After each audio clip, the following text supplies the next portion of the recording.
Halo semuanya, perkenalkan saya Cecilia Marcella, dokter adaptasi di Fakultas Kedokteran Universitas Udayana, RSUP Sanglah di Departemen Anestesiologi dan Terapi Intensif. Jadi pada kali ini, saya akan membahas tentang Critical Care Medicine. Pertama-tama, apa itu Intensive Care Unit atau disingkat ICU? Ini merupakan suatu tempat atau unit tersendiri di dalam rumah sakit.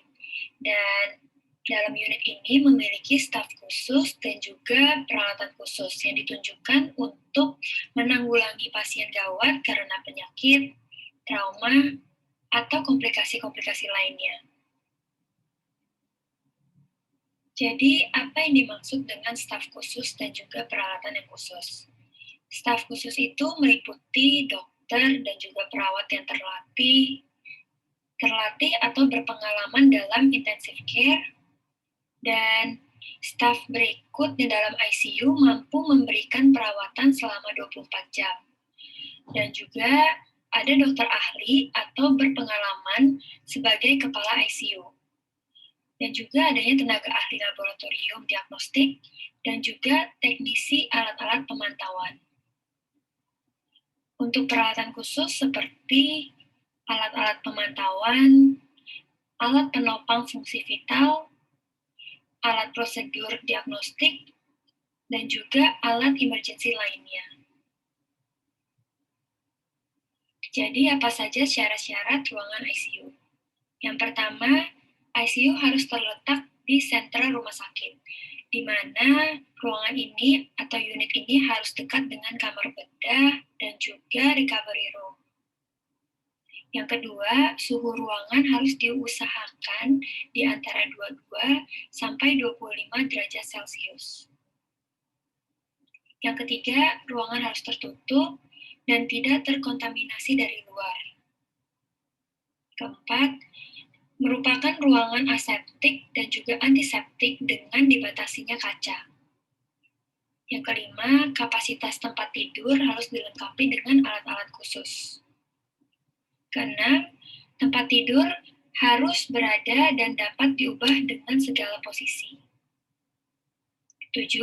Petugas maupun pengunjung harus memakai pakaian khusus bila memasuki ruangan isolasi. Dan yang terakhir, tempat dokter dan perawat harus sedemikian rupa sehingga para dokter dan perawat itu mudah untuk mengobservasi pasien-pasiennya. Tujuan pengelolaan ICU. Yang pertama adalah melakukan tindakan untuk mencegah terjadinya kematian ataupun cacat. Yang kedua, untuk mencegah terjadinya penyulit. Yang ketiga adalah untuk menerima rujukan dari level yang lebih rendah dan melakukan rujukan ke level yang lebih tinggi. Jadi, pelayanan apa saja yang diberikan di ruang lingkup ICU? Yang pertama adalah penata laksanaan untuk mencegah komplikasi akibat koma yang dalam, imobilitas berkepanjangan, stimulasi berlebihan, dan juga kehilangan sensori. Yang kedua adalah untuk mendiagnosis dan penata laksanaan spesifik penyakit-penyakit akut yang memang mengancam nyawa dan dapat menimbulkan kematian dalam beberapa menit sampai beberapa hari. Yang ketiga, untuk memberikan bantuan dan juga mengambil alih fungsi vital tubuh. Sekaligus, ini dapat melakukan penelaksanaan spesifik problem dasar. Yang keempat, untuk pemantauan fungsi vital tubuh terhadap komplikasi penyakit, penelaksanaan spesifik, sistem bantuan tubuh, dan juga pemantauan itu sendiri. Dan yang terakhir, untuk memberikan bantuan emosional terhadap pasien yang nyawanya memang pada saat itu bergantung pada fungsi alat ataupun mesin dan juga orang lain. Jadi, kemampuan dasar apa yang harus dimiliki oleh ICU ataupun staf ICU? Yang pertama, staf ICU harus mengetahui cara melakukan resusitasi jantung paru yang efektif. Yang kedua adalah pengelolaan jalan nafas, termasuk intubasi trakeal dan juga cara menggunakan ventilator. Yang ketiga, terapi oksigen. Keempat, pemantauan EKG terus-menerus.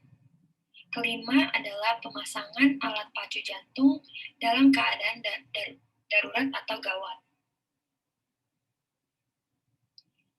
Kelanjutannya adalah juga staf ICU harus mampu memberikan nutrisi enteral dan juga parental. Pemeriksaan laboratorium khusus dengan cepat dan menyeluruh. Next adalah pemakaian pompa infus untuk terapi secara titrasi. Kemampuan melakukan teknik khusus sesuai dengan keadaan pasien. Dan yang terakhir adalah memberikan bantuan fungsi vital dengan alat-alat portable selama transportasi pasien gawat. Berdasarkan fungsi dari ICU dibagi menjadi dua jenis. Satu adalah ICU khusus, di mana berupa Intensive Coronary Care Unit, lalu Respiratory Unit, dan juga Renal Unit. Dan atau tipe 2 atau jenis yang kedua adalah ICU umum, di mana merupakan ICU biasa atau neonatal ICU dan juga pediatric ICU. Untuk klasifikasi pelayanan ICU itu ditentukan oleh ketenagaan, sarana, dan prasarana, dan juga peralatan dan kemampuan pelayanan. Dan klasifikasinya ini dibagi menjadi 3. Yang pertama adalah primer, sekunder, dan juga tertier. Untuk primer, harus dapat melakukan resusitasi, ventilasi bantu di mana kurang dari 24 jam, dan juga harus melakukan pemantauan jantung.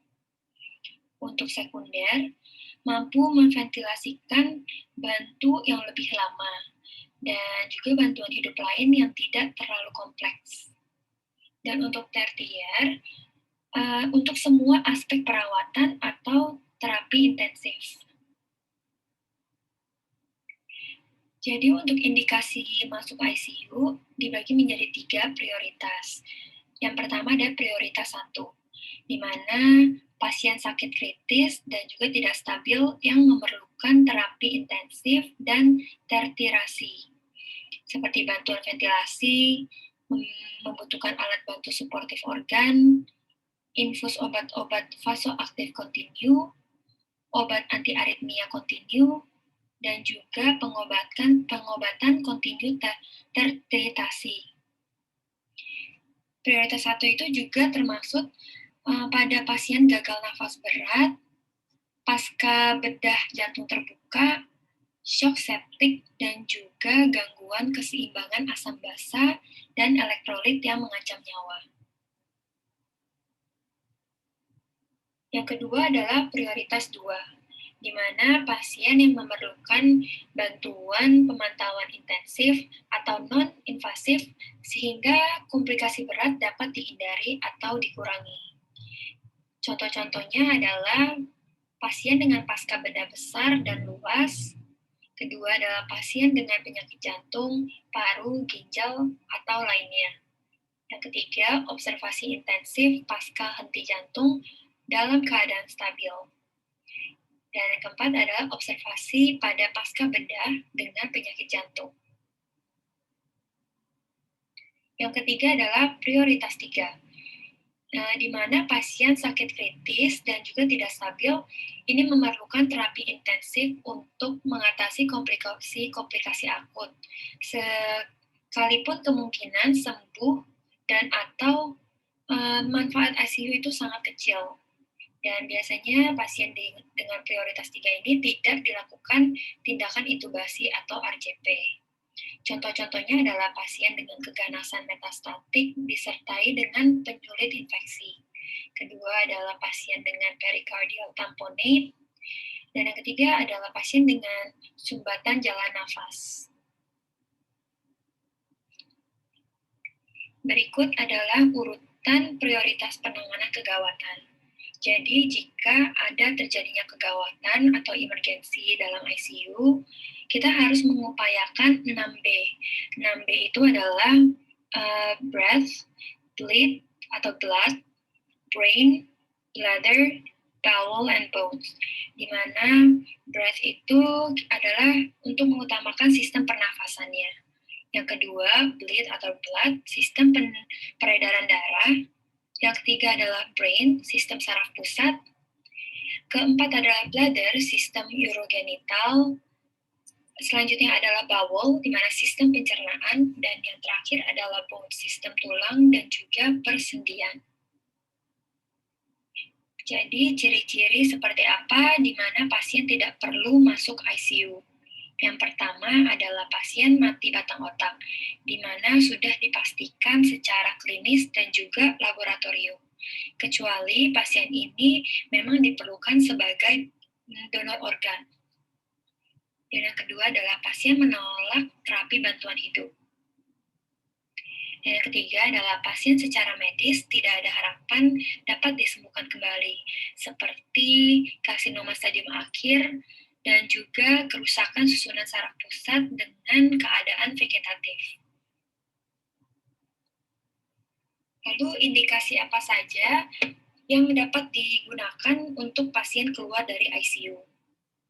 Yang pertama adalah penyakit atau keadaan pasien telah membaik dan memang cukup stabil. Yang kedua, terapi dan perawatan intensif tidak memberi hasil pada pasien, di mana prognosisnya itu dalam jangka pendek memang buruk. Dan yang ketiga, pada saat itu pasien tidak menggunakan ventilator. Keempat, pasien mengalami mati batang otak. Yang kelima, pasien mengalami stadium akhir atau terjadinya acute respiratory distress syndrome di stadium akhir. Yang keenam, pasien usia lanjut dengan gagal 3 organ atau lebih yang tidak memberikan respon terhadap terapi intensif selama 72 jam. Yang ketujuh, hasil pemantauan intensif menunjukkan bahwa perawatan intensif itu memang tidak dibutuhkan lagi pada pasien ini. Yang ke-8, pasien atau keluarga menolak dirawat lebih lanjut di ICU. Dan yang terakhir adalah pasien atau keluarga memerlukan terapi yang lebih gawat harus masuk ICU dan tempat penuh. Baik, demikian dapat saya sampaikan untuk materi ini. Semoga bermanfaat dan mohon maaf jika ada kesalahan maupun penjelasan yang kurang jelas. Terima kasih.